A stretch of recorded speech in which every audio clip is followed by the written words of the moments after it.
I'm David with EV World News. We're talking about electric vehicles, green energy, and the stock markets. And I'm back today on a Tuesday with our founder and chief editor, Bill Moore. How's it going, Bill? It is going fine. Thank you very much. Well, we got a fine stream of articles. We've got a short Thanksgiving week this week. We'll see how that plays out. I'm assuming we won't be here on Friday. Do we get the Friday? Do I get the Friday off? Well, we can skip it, I suppose. No, yeah. Whatever you want to do. Yeah, I don't mind doing it. It's probably be kind of a slow day for other stuff anyway. Yeah, so might as well do the Friday show. Okay. People at home to watch, right? Exactly. So, while they're, taking off, they get the opportunity to take an extra day. Good. The long weekend. Perfect. Come over to EV World and listen to us yabber on about all kinds of fun things in the world of electric vehicles. You just never know what'll come up. Well, let's start out. My first article today is once again, global grid scale battery storage has surged 38% year over year. Global battery storage is up to 156 gigawatt hours. Good. That's a lot of damn batteries. China led with a 27% increase. Of course they did. While the rest of the world showed a 242% increase. I don't know. I'm thinking maybe that one's a hallucination. Yeah, probably. We've had some issues with that this morning, both of us folks. Yeah, AI is lying to us on some of the topics, some of the things we're trying to do. It was trying to give me news articles from last year and some of that, because it started out with the Biden administration is doing this. And it's like, hey, that shouldn't be the case right now. Where you been, Rip Van Winkle? All right. Yeah. It's like that. I can't think of the damn movie. Never mind. October alone added 12.7 gigawatt hours new capacity, including China's first giga-scale vanadium flow battery. I don't even know what vanadium flow is.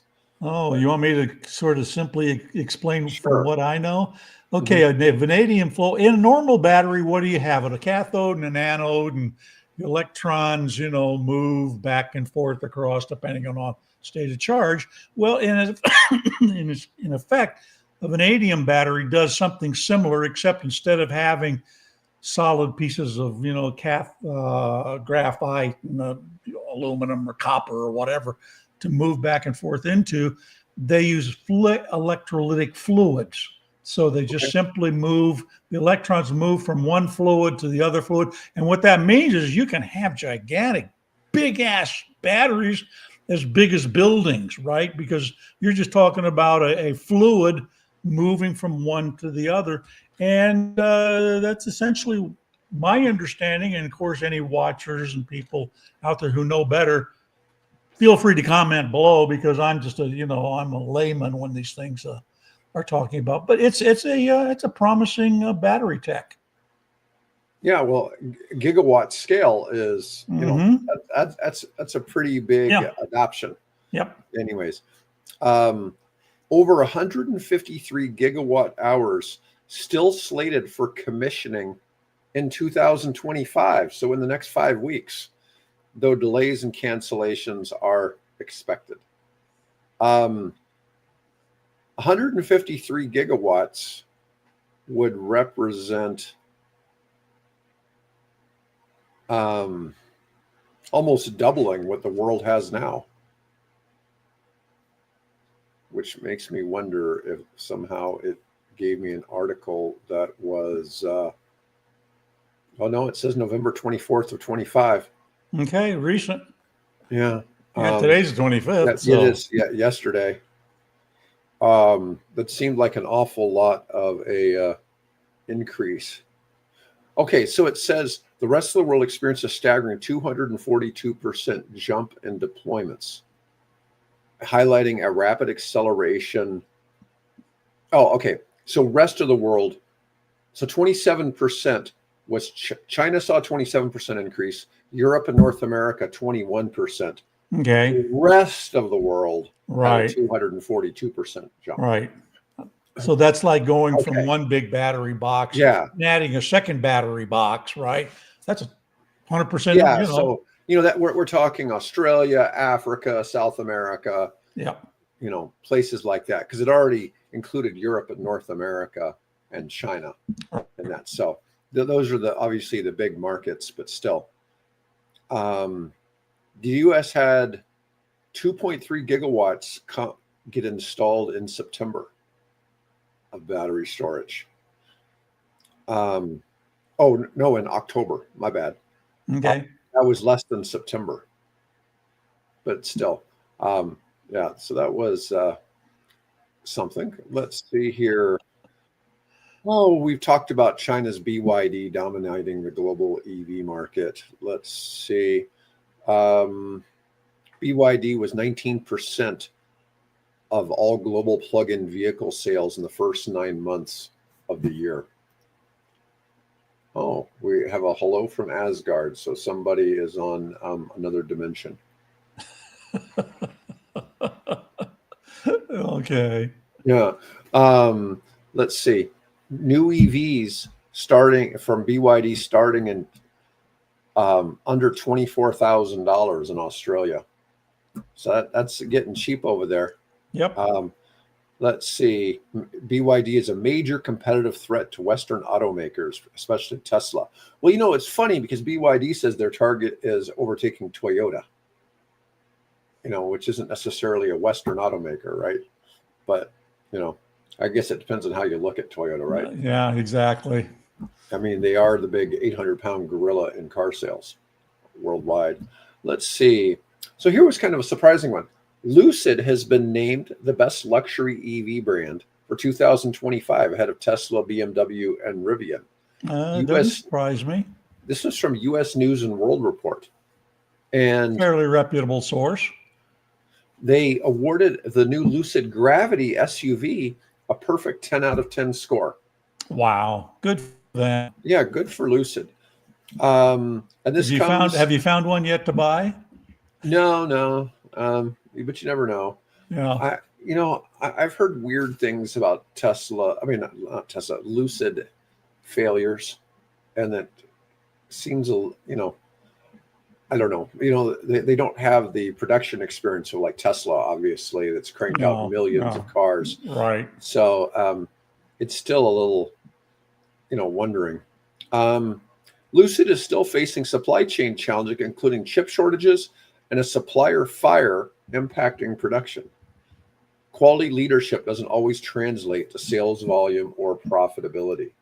So we're getting a hi from everybody today. Yeah. So if you haven't said hi today, you might as well say hi. Happy Thanksgiving for those of you that celebrate it. Yes. All right. Another one here. So XAI has successfully gotten $15 billion raised at a $230 billion pre-money valuation. Now this is Elon Musk's Grok successor, right?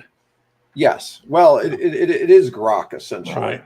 I know people who love Grok, that's their favorite that's their go-to. one. Yeah. But it's always kind of funny because it's like usually I would assume somebody either be a Chat GPT fan or a Claude fan. Yeah. You're usually a Claude fan if you're a programmer. So because it does the best for programming. Or a mead maker, because that's my go-to program to help me when I'm doing my brewing of mead. That's fun. Yeah. That sounds fun. Yeah. Bill is making alcohol. Hopefully the ATF isn't watching this. Oh, no. It's making, I got three little half-gallon containers of different flavors that I'm working with, right? So no, it's completely legal. Now, if I would try to sell you some, then I would be running afoul of but as long as it's, home brewing for my own consumption or sharing with friends who come over to visit. And I haven't gotten to that point yet because it's still pretty new. I mean, I've only been doing this since 1st of October. So it takes at least 6 months to, turn out a good mead. Those of you watching from other dimensions or from other countries or whatever, the United States is 50 separate states, all of which have their own liquor laws. Yep. And so it's different. Well, in every state.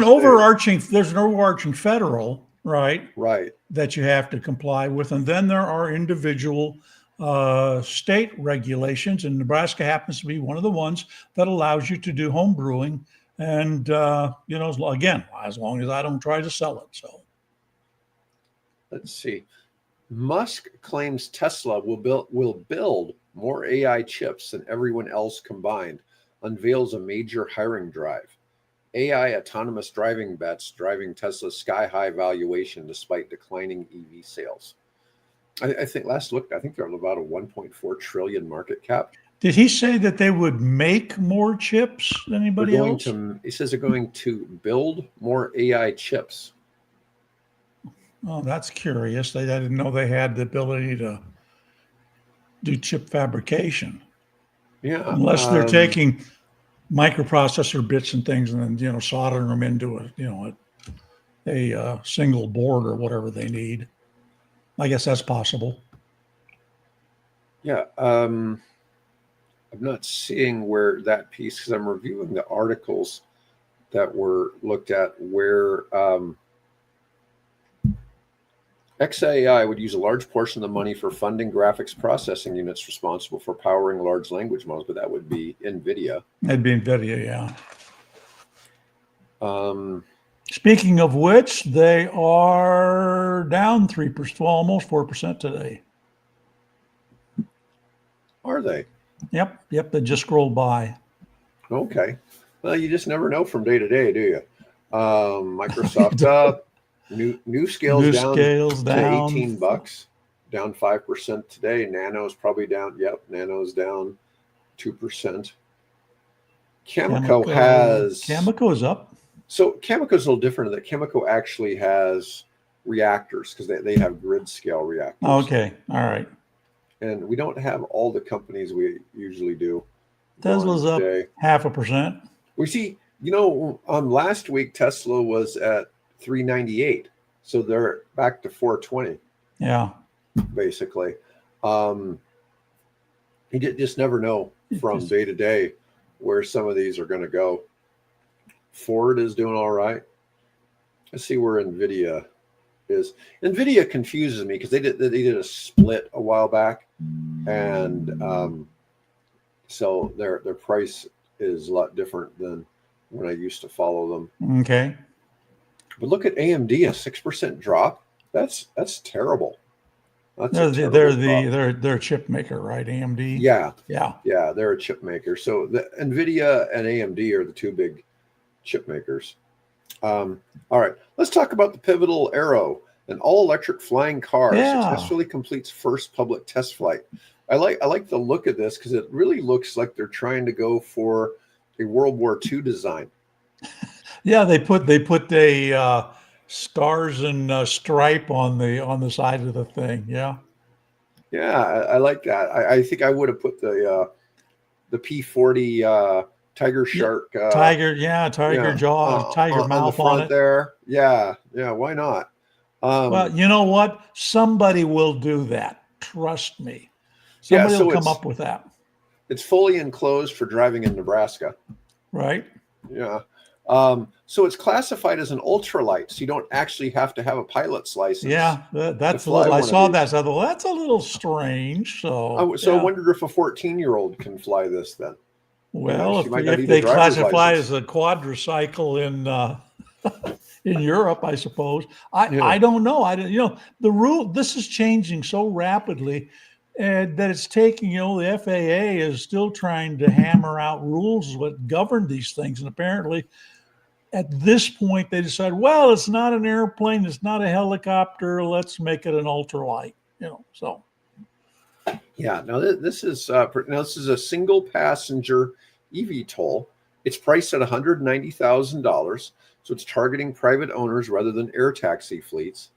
During the demo, it climbed to 150 feet and flew a low-altitude circuit. It does not require a pilot's license. It has a range of less than 20 miles, or approximately 20 miles, and cruise speeds near 60 miles per hour. Yeah, now, I was thinking about that. Well, how would that be practical? I suppose if I took my pear tree out, I could land in the backyard. And how Yeah. far could I fly?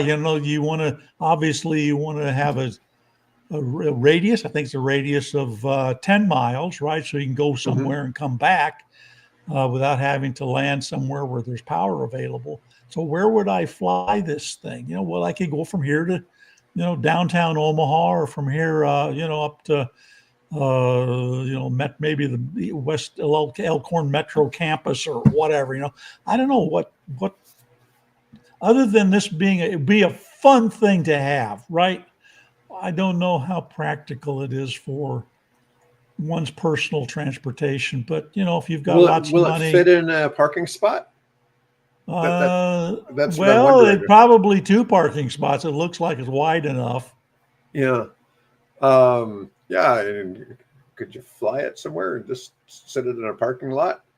I mean, if it's an eVTOL, and Well, I'm assuming that the wings must tip up for takeoff and landing. that is my assumption. I haven't actually seen any video of it in operation, so I can't tell you. Okay. Yeah, but that's pretty cool. I like the look of that though. I'm wondering how climbing in and out of the darn thing is. I suppose it's a job. I think that the canopy, from a photograph that I saw, looks like the canopy actually kind of pivots around, although no, that wouldn't work because it'd get the guy's head. So it's got to either flip up or, flip back or something for it to, for the pilot to egress. So I don't know. Yeah, I mean, it looks like it has. I don't know if this is just something it sits on or if that actually rolls right there. 'Cause it looks like it should roll. But I think I think this thing sits at a really kind of a weird angle. mhm. There's one of them that oh no, I think is a different model that sits at a really strange kind of angle like this, rather than maybe sitting like this one does, a little bit more level. So I don't know. I mean, it's fun to see what's happening in this arena. It kind of looks like a crop duster. Well, that or a X-wing or a Star Wars X-wing fighter with Oh, a R2D2 mounted behind you. yeah, there you go. Um, well, yeah, a helicopter is basically a flying car, but there's some major differences though between eVTOLs and helicopters, and a lot of that has to do with the fact that one's electric. Yeah. Yeah. Well, this was one of the hallucination problems I had this morning, because I asked it, well, summarize this article for me, and it summarized for a completely different company, and it talked about how this was a drivable. And I thought, drivable? There are no wheels on this thing. What do you mean drivable? So co-pilot was having a little bit of a hallucination problem in trying to interpret the story that we linked to from this. So Yeah. I've thought about this if the flying cars were common. So what's going to happen is this is going to be really popular in China, not necessarily this model, but there's expected by 2030 to be 100,000 yeah, can you personal eVTOL users in China in the yeah. next 5 years. Okay, so we're going to see what happens with the Chinese model before we really have to deal with it, because the United States is going to be easy 5 to 10 years behind China. Oh We're yeah. behind. That's how far we are behind them in electric cars. I'd imagine in electric aircraft we're going to be the same way. It seemed, this is kind of funny. I tell people this all the time. The United States is a country run by lawyers. China is a country run by engineers. So if something is cool in engineering, they make it happen. And in the United States, we're too worried about Lawsuits. lawsuits, who we're going to offend. Are all the eVTOLs going to ruin your view out your rear window of your house? I mean, it's all these different things. Well, yeah. How low can they fly? Right. Right. I mean, this Yeah. thing went to 150 feet. That Hmm. My quadcopter, I can't fly above 300 feet. I have to stay below that. So what if this guy is flying, at 100? They can't. He's going to have to stays above some altitude, but he can't get high enough to get into actual airspace because then he has to have FAA permission to fly in that air. So it'll be interesting to see how this works out. Yeah. So, yeah, I mean, it's really cool. You know what's going to become, but at $190,000, we're not going to see a lot of these. No. No, Those are the no. guys that have more money than sense, I think. That'll. Yeah. So, like where Bill and I live, we live in Papillion, Nebraska, which it isn't far from being rural. We're on the edge. Don't give away our secret. Yeah. This is considered to be one of the top 5 small cities in America to live in. Okay. But it's right beside us. It's rural. Okay. So like, there's a cornfield right over here I could point to if I turn the. Yeah, I get coyotes in my backyard. Yeah. Okay. So, but I live in a subdivision, but they wander into my subdivision all the time. Okay. So, we have, I'm probably 3-4 blocks from cornfields. Yeah. Okay. Whereas Bill can probably see them, but there's some other parts of, the rural towns that are like one step further out from us. The eVTOL would, probably be okay as long as you weren't taking it into, you couldn't take it into Douglas County. It'd be too crowded to take it into Douglas County. But I would think you could fly it maybe around some Sarpy parks County or something over there. Yeah, but I'm just saying, you don't see ultralights flying around. No. In Omaha, you generally see ultralights out in a cornfield somewhere. Right. Yeah, well, that's where most of these guys can afford to hangar them generally. Right. Small rural community airports. Mm-hmm. Yeah. One of my friend's husbands, and he's a doctor, but he has a gas powered ultralight, and he crashed in a cornfield. She calls it the murder machine because she's convinced he's going to kill himself flying this thing. Please don't. Please. Yeah. Don't. No, I know. Yeah, I mean, we lost one of our club members, EAA chapter members, this year who crashed in his Champ, I think, a Ronca Champ. So, okay, so there's a joint venture called Ionna, IONNA, that has planned investment exceeding $250 million to accelerate the expansion of its DC fast charging network across California. That was founded by 8 of the largest automakers: BMW, General Motors, Honda, right. Yep. Hyundai, Mercedes, Kia, Stellantis, and Toyota. It aims to redefine EV charging as an integrated customer experience through its nationwide network of rechargery stations. And that sounds like a George Bushism. Rechargery. Rechargery. Yeah, they're rechargery stations or EV charging stations that vary by site, but all offer high-speed DC fast charging with both CCS and NACS connectors. California investment represents a substantial commitment to the nation's largest EV market, where EVs accounted for 29.1% of new car sales in the third quarter of 2025. Man, they're not far, but I remember, doesn't California... Well, you always hear these things. If California was a country, it'd have the world's 5th largest economy. Yes, and exactly. I think they also would be in the top 10 for EV adoption. Yeah, close to it. I mean, it's tough because you got the 4 little Scandinavian countries that all have high adoption rates, and China. So maybe California would still be able to sneak in there in the top 10 because you got fairly high adoption rates through Europe as well, even though they're not as high as China, except for the Scandinavian countries. Obviously. Yes. Speaking of which, there's been this sort of couple of headlines that are one in particular that talks about the collapsing EV sales market and so on. Mm-hmm.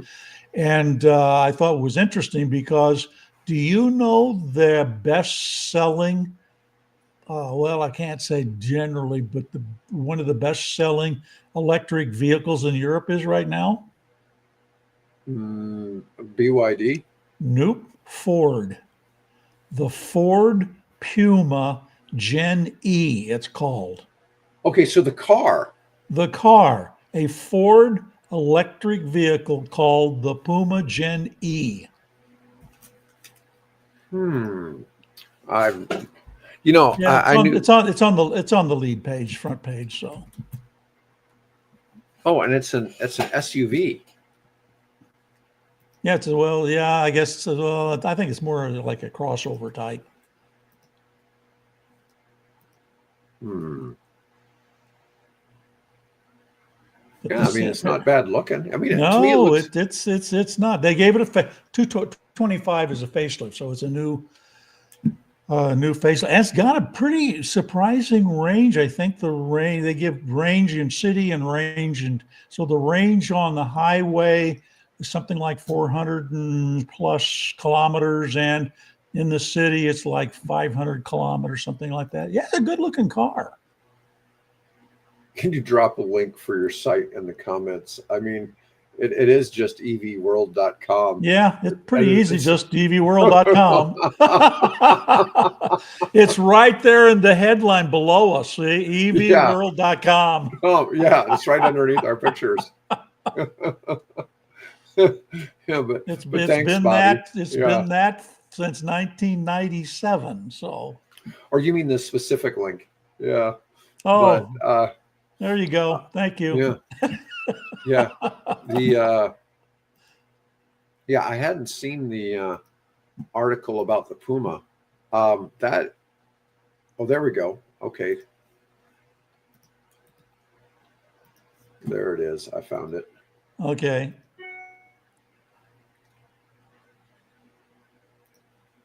I noticed Let's that the see. front end looks a little bit that the grill. I can't call them grills anymore. The nose of the thing looks like borrowed from the Mustang Mach-E. Yeah, a little bit, a little bit. I was even thinking it looked a little like a Nissan. No, Um, it's hard to pick that particular look, but yeah, go figure. So it's currently so the question is, why is it there and why is it not here? well, it's obviously too small. Um, Well, but it looks like it's not much smaller than the Mustang Mach-E. 400-kilometer range, Yep. which that's about 280 miles, I think. Yep. Something like that. Yeah. I mean, 270, maybe 270, that, 280. that's workable. Um, it's a crossover. Let's see. Oh, it has Blue Cruise. Yeah, that's new this year. They're putting the Blue Cruise in the 2025 model. They gave it a facelift and they put in Blue Cruise for it. Hmm. But they only make it in Europe. Ford, why? Yeah, that's it's interesting, because I knew they had the Ford Explorer over Mm-hmm. there Yep. as an electric car, and you can't get that in the U.S. Right. But it's just like Buick. Buick has 4 or 6 EV models in China that China. it Yeah. has 0 in the U.S. Yep. I'm sure that'll change at some point, but who knows? But let's see. So this Iona group has contracted more than 1,000 charging bays for California. They plan on having 4,000 chargers nationwide, of which 25% of them will be in California. They currently operate more than 1,100 stalls that are either currently operating or under construction Or under nationwide. development. Yeah. They want to have 30,000 fast charging stalls nationwide by 2030. Huh. That's ambitious. Yeah, that is. But it's those 8 car makers are all pooling together to make this work. So that's kind of a cool deal, as opposed to just Tesla paying for the one network all on their own. And I just saw a headline that, we kept always wondering how come we're not seeing that many stations being built under the NEVI, right? National Electric Vehicle Infrastructure funding. There were, and I forget the exact number, but there were some that were just commissioned, and I believe it's in Florida, that were built under the NEVI funding. So apparently that money is still out there and being used to construct these sites. I Well, hope they weren't. Nebraska is one of the states that got the money to come back. And so Nebraska has it out for bid right now for those sites because Mike's keeping an eye on what's Oh, is he? going Oh, on with great, that. great. Yeah. Yeah, Mike is our co-host. He's a professional engineer and a former engineer at our big power provider here in town, OPPD. Oh yeah, yeah, very, very capable. Yeah, he's brilliant. Um, so Joby Aviation announced the first flight of its turbine electric autonomous VTOL aircraft. The demonstrator builds on its fully electric and it incorporates a hybrid turbine powertrain along with the company's Super Pilot autonomy stack to deliver greater range and payload capability. Potential applications include longer range air taxi service, as well as sales to civilian, commercial, and defense customers. I don't know if it really describes. So they're using dual use technology. Yeah, Our it's a partners. little. Yeah, I was going to Go say ahead. it's a little unclear as to are they have they got a conventional sort of gas turbine engine that instead of jet fuel they're feeding it with hydrogen, compressed hydrogen, or is it a fuel? Is it a fuel cell? There's an announcement today, as a matter of fact, of two French companies that are in fact working on that. So one of them is doing the fuel cell stack part, and the other is doing the propulsion system part of it. So I think people are trying to figure out how can we clean up our act, and is that by using hydrogen in a fuel cell, or is it using it to burn it, combusting it in a turbine? I think that's still to be determined. So the hybrid aircraft builds on a proven all-electric technology platform that has completed more than 50,000 miles of flight testing and has entered the final stage of the FAA's type certification process for commercial aircraft.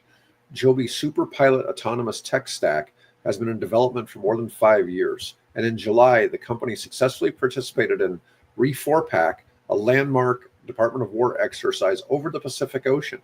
Using a conventional Cessna 208, the company logged more than 7,000 miles of autonomous operations across more than 40 flight hours in and around Hawaii, managed from Andersen Air Force Base in Guam, more than 3,000 miles away. Now, so obviously that wasn't one of their own Think aircraft. about that. Here is Hawaii sitting in the middle of the Pacific, and here is Guam sitting on the other side of the Pacific, and there's probably 4,000 miles separating them. 3,000. Yeah. Yeah. And so they're controlling it from a base in Guam and operating and flying it and taking off and landing in Hawaii. Mm-hmm. Now, of course, obviously the end thing here is pilotless drones. So those, Right. instead of having to worry about providing things for the crew to help them control and the aircraft and so on, they just have little bits of electronics that do, and I imagine hydraulic servos or whatever, to fly this thing. So that can all be replaced with cargo of different kinds. So be it rescue, be it supplies for going into devastated hurricane areas, war zones, and not having to risk any pilots. That's phenomenal. Yeah. So some of the benefits of the turbine electric propulsion is it delivers longer range as well as extended hold times required for critical multi-role missions, loyal wingman, and contested logistics. That's We're the new talking, concept. Department of War demands. I couldn't imagine though what they would use it to support for loyal wingman unless it was flying alongside like an Apache helicopter or something like that. Yeah, I think that's the anytime you go on a combat mission in a combat zone, you're going to want to have somebody watching your six, right? Watching behind you and things. So that's typical. You got a lead pilot, and then he'll have a wingman that's flying, generally off the right wing. Just keeping an eye and making sure nobody sneaks up on the lead guy. Of course, the question is, who protects the wingman? Right. No, I get that, but So, it's kind of cool that Joby's doing some of this as opposed to just the 5-man air taxi, right? right, exactly. So, Well, that's probably the government's always been a lucrative venture, generally speaking, not always, but generally a way to guarantee production and keep the dollars flowing. And yeah, well, the Department of Defense definitely has its needs. That's for sure. Um, do you see the image I'm sharing? no, I do not at this point. That's weird because it's showing up. Oh, here it comes. It just didn't want to Okay, populate. Yeah, there you go. it was like hanging out for about 15 seconds. Yeah, There we go. So it there's was what it looks it like. was hover. It was loitering. It was hovering. It was loitering. This is Loitering. the unmanned cargo version, right? Yeah. Yeah. Yeah, so that's pretty cool. I mean, it's not a lot different than a helicopter, except that this one is a combination of probably jet fuel and Yeah, it's kind of like the Marine Corps Osprey, mhm, right? Where you yeah, got the two big turbines out on the end of the thing and they tilt and so on. This, of course, has what, 5 or 6 propellers. this one I has don't know 6 if in the all of picture. yeah, that looks like they all tilt. So Yeah. So, anyways, that's another just cool thing we'll get to see from Joby. We like talking about electric aviation. We like to oh, talk about gas aviation. So, absolutely. um, I had somebody, I got approached about an aviation project, and I'm like, look, if they got the money to spend, we can combine it into hangar token. Yeah, You know, exactly. Yeah, exactly. we'll move Our on other with little that. crazy You know, idea yeah, lurking in the yeah. back of our brains. Okay, so according to Cox Automotive, U.S. new vehicle sales are expected down 8% year over year. Now, higher Now, is this prices. all models, all types This of? is all U.S. new vehicle Okay. sales. Yeah. Higher prices and slowing EV sales hitting the overall market in November 2025. Battery electric and hybrid vehicles still account for 50% of new registrations in 25 year to date. I guess hybrids are really, really selling. I didn't realize how much of US sales hybrids. Yeah, there's an article I just saw, and I didn't get a chance to post it. I just kind of caught a glimpse of it that the new Toyota Prius hybrid is so much better than the electric, than having an electric car, which depends on too many other factors. To do you have a garage? Have you got a place to charge it? You Right. know, do you Yeah. have to visit grandma, in Chicago, and drive all the way across to Iowa? And half of Illinois to go see grandma. That's an issue. Yeah. No, I get it. I get it. Let's see. Ford Hyundai reported massive EV sales declines as buyers pulled ahead purchases before tax credit ended September 30th. Well, it's funny. We have this other article on the myth of EV carnage, why the EV transition Yeah, yeah. is accelerating. There's a And story there. yeah, so in September, the US set a new monthly high for all time EV sales with 168,000 new Yep. EVs were Yep. sold or registered, pushing the EV share to 12.4% of all new car registrations. By October, cumulative sales had reached 1.2 million for the year, with Tesla, Hyundai, and GM the top sellers. Globally, year to date through October, 16.5 million EVs have been sold worldwide for 10 months, an increase of about 23% compared with 2024. Yeah. That's still big numbers. That is serious numbers. Europe posted particularly strong growth, up 30% year over year. China sold about 1.3 million EVs in October alone.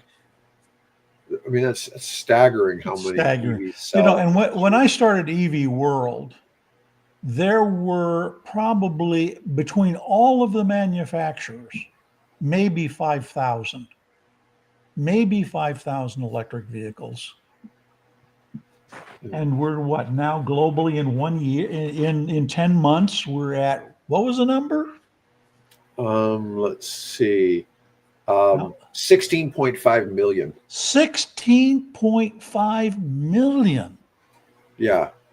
It's staggering what a change that is. It is. What a change. Yeah. Yeah, that's. I will share with you. So the article that you're referencing, there is a image of a gentleman standing in the middle of a junkyard, right? An auto scrap yard surrounded by, right, and the sun coming up. So what I wanted to do, that is a AI generated image of the author of the Carnage article. Okay.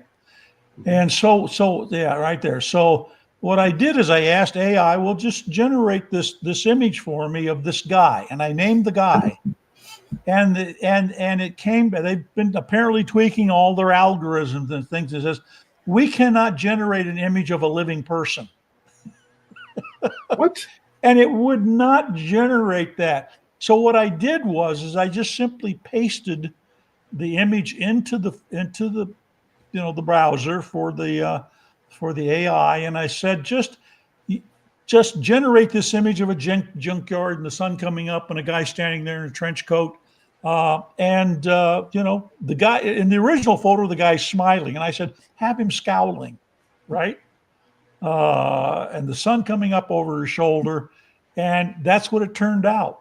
So as long as I don't identify who I wanted to make a CGI, make a image of, it'll do it. But if I try to name the person, that's just changed, because last week I could put a photo and say, dude, make it, generate an image of this guy, and it'll do it, but it won't do it now. So it's interesting. Well, Bill, I have sometime in the next week, I'll probably have my first book going live on Amazon. Oh, really? And, yeah, and it's a completely AI generated book. And here it is. It's called The Ceiling Squad, and it's based on a true story. So at my tennis center, we have this problem with raccoons in the ceiling. Okay. And I have this narrative that I think they're having a turf war with possums. And the other day I was playing tennis and I heard a duck quacking in there. And I didn't know what it was. This is a children's book? It's a children's book. Okay, good for you. Yeah, but if you look here at the picture, you may not be able to see it, but there's Jerry the raccoon, Penny the possum, Quackers the duck, all up above, and you can see there's people playing tennis down below in the building. There's holes in the ceiling. And this is based on a true story. It turns out that the duck, it was somebody's ringtone. I finally found out a couple days later. It's like we were in here playing doubles. I heard a duck. I heard a duck quacking. I don't know what animal that was, but it definitely sounded like a duck. And one of the guys goes, "That's my ringtone." That's your ringtone. Like, okay, so Quackers the duck is actually a ringtone. Okay, yeah, but they set traps for the raccoons. They get caught, and then they get moved 2 blocks away and re-released. And of course, they come right back. They come back, right? So we have this, and so Nano Banana Pro generated these images. So chapter 1 is the Great Tennis Ball Heist. Then we have second chapter is Teamwork Makes the Dream Work. The 3 of them are working together to try to steal tennis balls. And then, the third, they're having a little then they live happily and have a tea party. They got some berries, and they've got some wheat thins or some graham crackers, and a nice little table adorned with tennis balls above the courts. Yep. Yes. Yeah. So anyways, I actually created that in about 5 minutes. Oh, I actually gave a short prompt, and the AI that I use went and used credits for Nano Banana Pro, and wrote the story and created these great images. But I basically told it that I've got, about an indoor tennis center with these 3 animals that are living together in the ceiling, and so it created me this nice little children's book. Yeah. Yeah. So, Well, anyways, I heard, by the way, now that it's estimated that 50% of the content on the internet is now being generated by AI. well, it makes sense to a certain degree, Oh, right? yeah. Because I couldn't tell you how much I do where, um, like, I have to haggle a contract with somebody this afternoon, and this company's contract was 52 pages. And so I fed it all into AI, gave it a prompt, acting like Right. a 30-year experienced corporate attorney. I'd go through this and tell me what you find as problems, because Right. you have to Right. tell AI who to impersonate. Okay. Oh, okay. Who you Sure. have. So you don't just say, tell me what you think I should change in Right. this. You have to Right. say, acting as so and so, Right. how would you do this? If I were Elon Musk, how would I handle this situation with EV sales, Right. or something like that? So Something like, you sure. give it a persona of how it would think that Right. person would handle this, and it'll go out and try to give you from that perspective. And it's really fascinating the things it'll pick out that I missed reading the damn contract. Yeah. Yeah. And it's challenging. Now they make special programs like that now for lawyers that are really specialized.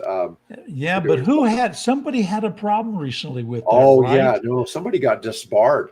Somebody Yeah. got disbarred because their AI made up um, A law made case or up something. law cases. They made up Yeah. law cases Yeah. that weren't real to use as examples as to why their argument was good. Right. And yeah, he Yeah, got well, disbarred for again, not. folks, if you don't trust it, you better know your own, pardon the language, shit. If you're going to rely on AI for certain things, particularly special, specialized things like law and so on, Yeah, because it will, like I had this morning, it refused to do those images, which is a policy thing. I can understand that, but why it decided to do a summary of a completely different company than mhm. the article that was it got confused. It's, oh, you're talking about flying cars, and it suddenly went off on a tangent looking up information about other companies doing flying cars. So Yeah. Well, for my second book on the adventures of these three animals, I'm probably going to have um, Quackers the duck be a Canadian duck, and Ice come and deport him. So that Ice is going to raid the tennis center and deport, and then the other two will try to save free him. Quackers, yeah, Yeah. from Ice deporting them, Oh, yeah, yeah. something like that. Yeah, I might have to introduce another animal as a lawyer or something for Quackers. Yeah, I just haven't quite figured out, how far I want to push that. Yeah. Anyways, Well, but it's supposed to be a children's book, right? So, right. anyways, Don't get it too depressing. So yeah, yeah. Anyways, um, yeah, I appreciate that. Yeah, yeah. We've really digressed here a little bit, but oh yeah, it is well, that's interesting not because unusual. There's so many yeah, fun things to talk about anymore. right. But so in this supposed carnage against EVs, Tesla's U.S. share has dropped from 80% in 2019 to 38% in 2025. It's not a sign of evaporating demand. It's a sign of exploding competition. Competition. Yep. Hyundai, Kia, BYD. Well, BYD is not Not carving here. out in Yeah. the U.S., but they're Primarily Hyundai. yeah, Hyundai, Kia, Ford, GM. I mean, look at all the cars GM has now. Oh I yeah. mean, GM has a wide range of EVs. I mean, In fact, if you go there's the article, the one, the editor's pick article with the graph image on it, that I lifted from the original story. Take a look at the growth of General Motors sales this year. It just nearly blows out the top of the graph. of EVs. Yep.